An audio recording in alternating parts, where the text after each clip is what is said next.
Man, the sun feels good. You know, it's amazing. I just forget how badly I need this, just get away and stop thinking about everything. Wonder if the cats are okay. Yeah, I'm sure they're fine.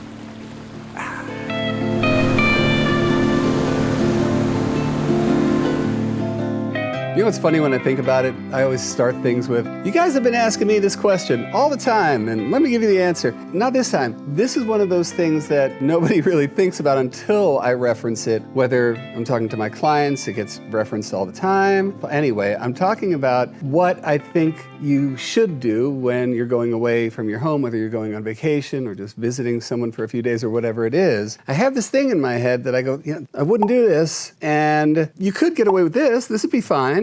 This is ideal. And every time I say it, everyone has the same reaction. They're like, oh, yeah, I didn't think about that. So I'm just, getting ahead of the whole game here. It is time for you to take a vacation. So what leads me to put things in the absolutely no, the this is fine, and this is ideal buckets? When you think about what it is that gives cats their mojo, their confidence, and what robs them of it if they don't have it. So the first thing is the 3 R's, and that is routine, ritual, rhythm. A sense of an ironclad circadian rhythm that cats are just tied to. They do not thrive on anarchy. They thrive on the repetition. The second thing that gives mojo is the perception of confident ownership of territory. Without that, they also suffer from anti-mojo. And the third thing is relationship. It's not just the stuff that gives them their 3 R's. It is relationship. And I know sometimes it's in the back of our head. So there we have it. The 3 buckets. Again, the 3 R's, territorial confidence and relationship. All right, so let's get to the how to leave your cats at home when you're going somewhere else buckets.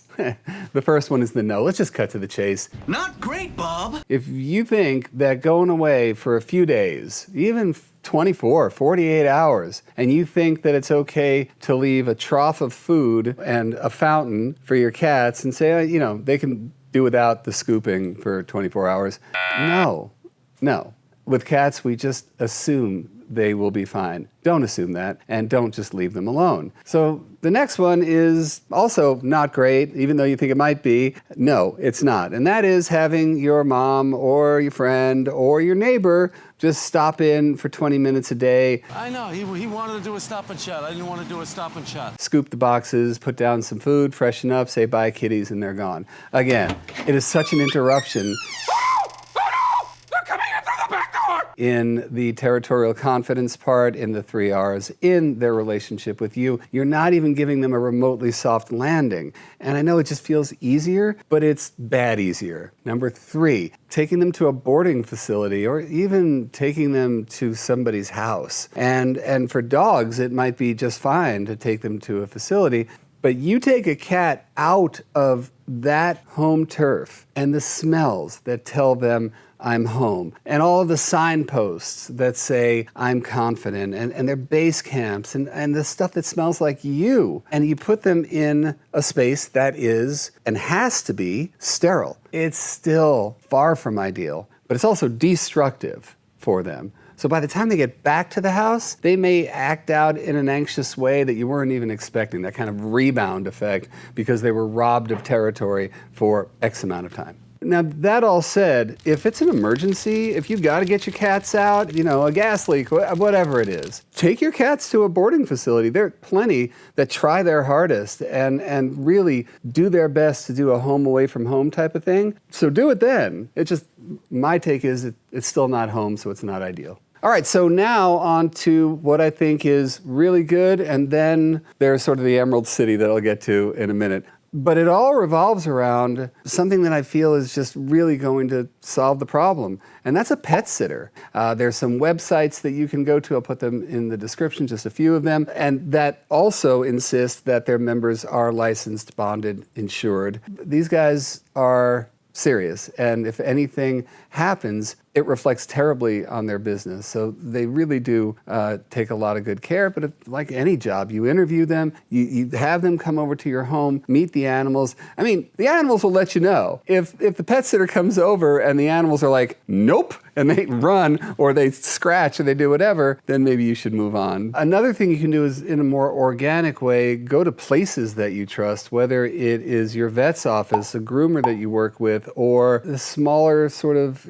pet stores, or solicit information from people like friends and family that you trust, and you will get a pet sitter that they've worked with and they go, yeah, this person is the bomb. They can be trusted with your house and with your animals. And like I said, interview them, have them come over. Now, once you have settled on that person, here's how it can go, both really good and ideal. Really good is you would have them come over twice a day, morning and at the end of the day, just to get those real big components of your cat's rhythm down.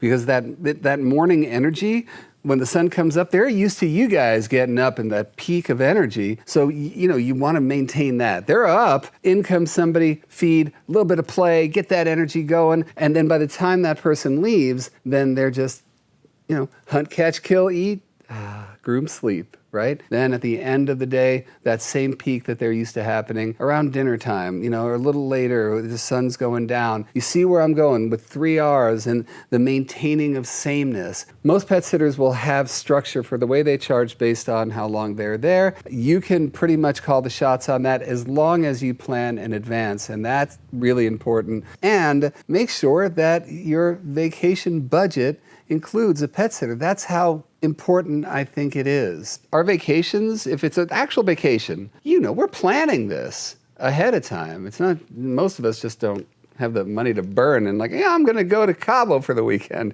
I wish. But you're planning these things months in advance. And you're thinking to yourself, all right, we got to deal with this much for plane, this much for hotel, this much for food, this much for our pet sitter. You just adding that in. It just should be a part of your planning. Now listen, if you can't plan budget-wise for this, if it's just absolutely a no-go, then go for asking a friend or a family member to come predictably. This is when you have to do it. Feel okay about saying, this is a job. I really take this seriously. I really want you to do this, this, and this. That's the important part at the end of all this. That's what puts this in the yes bucket, is the maintaining of the 3 R's, the maintaining of relationship, the maintaining of territorial confidence by having this regular, trusting presence. That's what makes it a yes. But then what makes it ideal is going from having somebody visit 2 times a day and then going overnight. If a pet sitter does overnights, they basically do it in blocks of 12 hours. You might think that would be ridiculously expensive, but usually it's not. They basically build it into their price structure. So 12 hours, let's say it's 7 to 7. You got dinner, you got bedtime, you got breakfast. Bang. That is the insertion of those 3 R's, territorial confidence and relationship, all in one nice 12-hour chunk. All right, now hopefully I've sold you on the idea of being a little more structured around your absence, but now I want to get a little more detailed about what you can expect and what will make you feel better. So the first thing is, when it comes to what to expect from a pet sitter, and this is why I think it's just a one step over having a friend or family member stay, is the expectation that it's a job. And they should know that it's not just a matter of I'm going to come over, I'm going to put some food in a bowl, and I'm going to cut out. It's about what the rituals are that your cats will need to feel exercised and relaxed and knowing that, okay, this is how my life goes. You can really detail it out. As a matter of fact, in my home, we do this. When we have somebody coming into our home and we're going away for a bit, this is what comes in. Now, of course, you might not make it as publishable as my wife did, but look at what's in here, man. From emergency phone numbers to this is who you call if this happens. If the lights go out, you call this person. Everything is in here. That makes it so you can leave with confidence. In my home, we have little signs all over the place to say, hey, lock this patio door. Hey, don't forget, We have a door dasher. Every time you open the door, don't let so-and-so get through. You don't want to be sitting wherever you're sitting and going, man, I hope that cat does not run out the door. Can you imagine how that feels? You don't have to if you prep. Now, here's another hint that I think would be great, especially if your pet sitter or friend or family member is a first timer over at the house. It's an exercise that I will refer to as the handoff. And the handoff is, depending on how, skittish your cats are, is to have the pet sitter come over for a meal and a hangout once, twice, 3 times, where at first they're just witnesses to mealtime, so they see you do it. Here's an example. I've had people come over to the house before where they just take the can of food and they dump it on the plate. Like, it looks like a hockey puck and they walk away. My cats, they need to have it mushed up. They need to have it with a couple of drops of water. I demonstrate to that new person how it's done. In the meantime, the cats are watching it happen and they start to trust the person by association. Next time they come over, they do the feeding and they do a little bit of playing. They get them to trust a little bit, even if they're just sitting on the couch with you. I know it sounds like overkill, but if your cat is that wallflower especially, you want that. One other thing that you want to make sure that your cats have, just because you don't want to leave it all to the pet sitter, obviously want to have toys that you can put around the house. The category of toy I call self-activated, which are the ones that they will hit, or it's battery operated, it's intermittent, and so as the pet sitter is leaving, they would put that out, or puzzle toys are great. You should already have some, and if you haven't watched the puzzle toy video, go ahead and do that right about there. And cat TV, things like birdhouses outside the window, so your cat will be directed to sit in the window, having your cat trees in the window, beds, near the window. Windows are your friend also while you're gone. Don't leave it all up to the pet sitter. And speaking of the pet sitter, if you really want to make their day, all that good stuff that you already have and that you'll have before you go on vacation, have that extra little stash. We'll call it the Santa Claus stash, so that the pet sitter is now totally Santa Claus because they're presenting things that your cat doesn't normally have. And you can go over to the Jackson Galaxy store, because believe me, I've thought of all this stuff, and we have all this stuff in our Santa Claus stash. That's like extra cool treats. If your cats don't already get Churu, the tube treats, save that for the pet sitter, because that is really good. Freeze-dried treats. We've got toys, puzzle toys. We've got fresh beds that they're going to love that you can put in the window, and cat trees. Don't worry, we got you covered. Go on to jacksongalaxy.com and stock up for your vacation.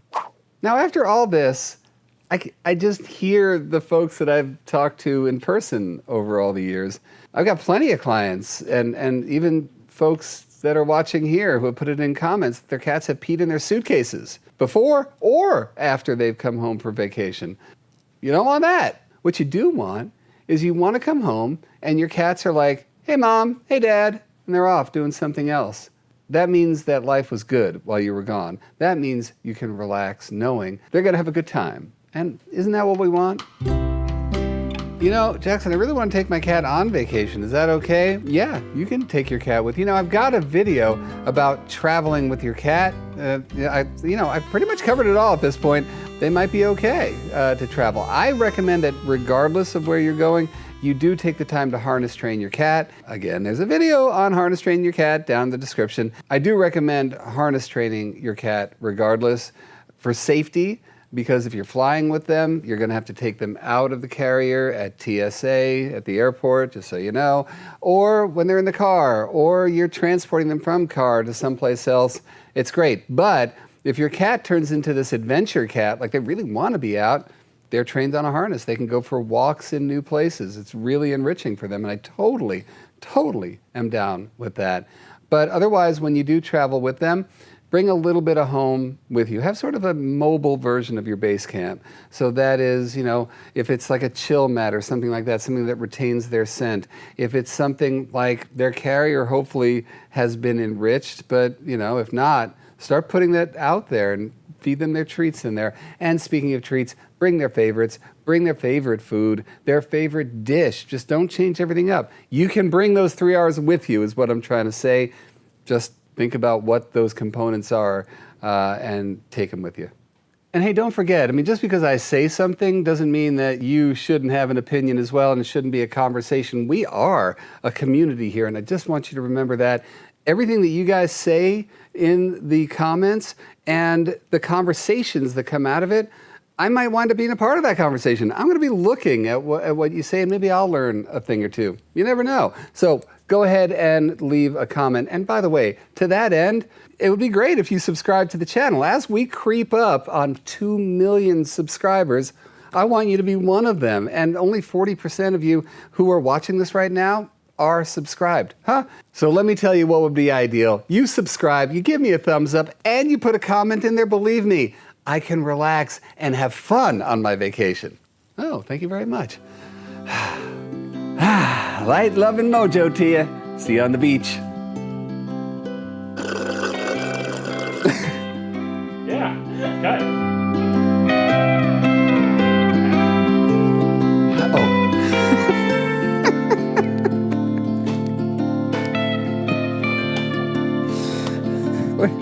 Gravity's hard to figure out. I can't. Every time I... Action. Yeah.